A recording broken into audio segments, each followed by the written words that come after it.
I was working the 11 to 7 shift as a charge nurse in a nursing home. There was a patient named Sam. Sam had come to the home after a mugger had attacked him with a tire iron.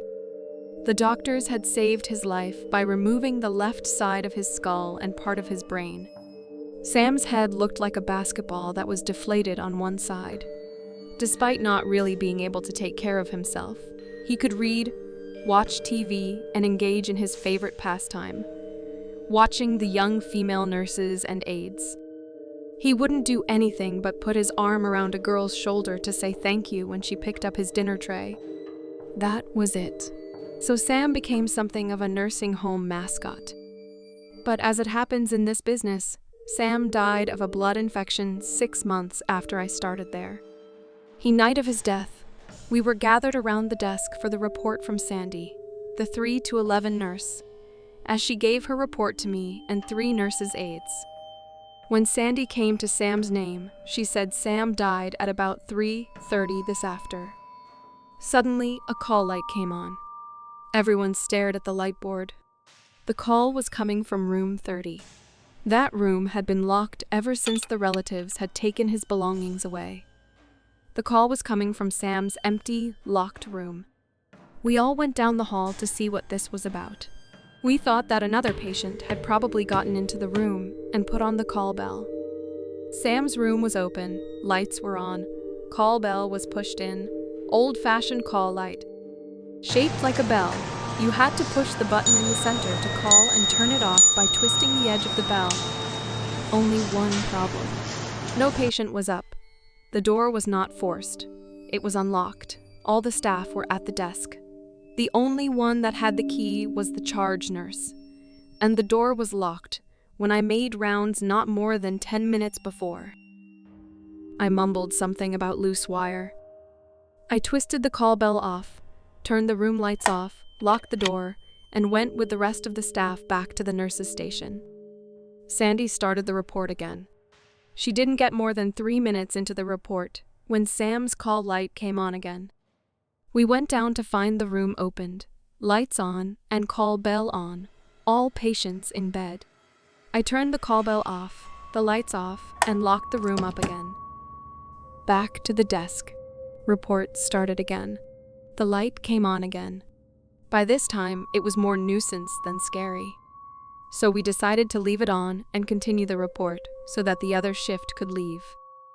After the report, I went down to the room, turned off the call bell, replaced the old cord with a new call bell cord, turned off the room lights, and locked the door again. The bell stayed off, but the signal on the board stayed on. We went down the longest hall, Sam's hall, to start our work.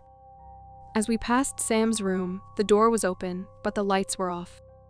The nurses' aides felt a cold breeze up their skirts. Remember, Sam liked the ladies. At that, I went into the room to check if someone had opened a window. No window was open, and no air conditioner was on in the room. I closed the door and locked the door again. And we continued. After we finished down that hall, we went past Sam's room again. The door was still closed and locked. By the time we finished the first round, it was 2 a.m. Back at the desk, the call light in Sam's room was off. We forgot about Sam. We drank our, by now, cold coffee. I did my paperwork, and the aides exchanged small talk. At 3 a.m., we started the second round down the long hall again. This time, Sam's door was open, and the females felt an even colder breeze. I went into the room. It was like a vacuum, as if the air had been sucked out. I opened the windows, but no air could dispel the vacuum. I had had enough. I yelled, "Sam, you're dead! You spent enough time in this place. Get out of here." I closed the windows, locked the door again, and joined the aides for rounds. I didn't go in that room until around 6 a.m. All 4 of us went for one last look. No vacuum, no breeze, sun shining through the window. Nothing to prove anything happened that morning. We didn't want to tell the 7 to 3 shift and risk the whole day looking at ink blots, so we kept the occurrences to ourselves. But this was only the beginning. We were not prepared for what was going to happen next. The following night, I get a call at home from Sandy. She asked me if anything happened on the 11 to 7 shift. I said, "Why?" Sandy stated this tale. "Well, when we were picking up the dinner trays, we were one tray over. We passed out 26 trays and we picked up 27 trays. Somebody miscounted." I said, "That may have happened. Only the 27th tray was outside Sam's room, just as he had left it when he was alive. Exactly as he left it." "Somebody is pulling a prank on you, Sandy," I said. "I don't think so, because when I stood up from taking the tray, I felt an arm around my shoulder, just like Sam had put it. I was the only one down that hall." I then told her what had happened the previous morning.